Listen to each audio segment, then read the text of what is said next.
निर्दोष बना पाप का भागी। किसी भी अपराधी को सज़ा देने से पहले यह जानना बहुत ज़रूरी होता है कि वह अपराधी है या नहीं। कहीं गलती से किसी निर्दोष को सज़ा का भागी तो नहीं बनाया जा रहा है।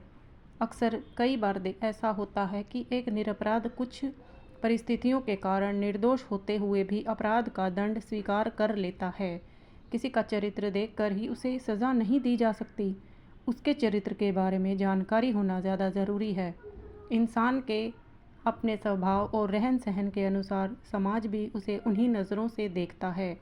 अगर किसी इंसान से भूलकर ज़िंदगी में कोई छोटी गलती भी हो जाए तो अक्सर कई बार समाज किसी भी गलती का या किसी भी अपराध का जिम्मेदार उसी को ठहराएंगे, क्योंकि वह इंसान समाज की नज़रों में वैसा ही हो जाता है। क्रोध में आकर कभी भी किसी अपराध का न्याय नहीं करना चाहिए, क्योंकि हमेशा जो दिखाई देता है ज़रूरी नहीं कि वही सच हो।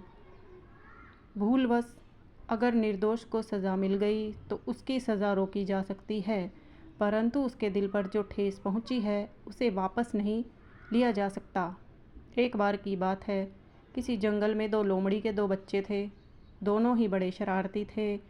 दोनों की शरारतों से पूरा जंगल तंग आ चुका था। कभी किसी को परेशान करते तो कभी किसी को। जंगल में हर बार छोटी छोटी गलतियों का भागी वे दोनों भाई ही होते थे। उनकी माँ भी उनकी आदतों से परेशान हो गई थी। उन दोनों को बहुत समझाया, लेकिन शरारती बच्चे समझते ही नहीं थे।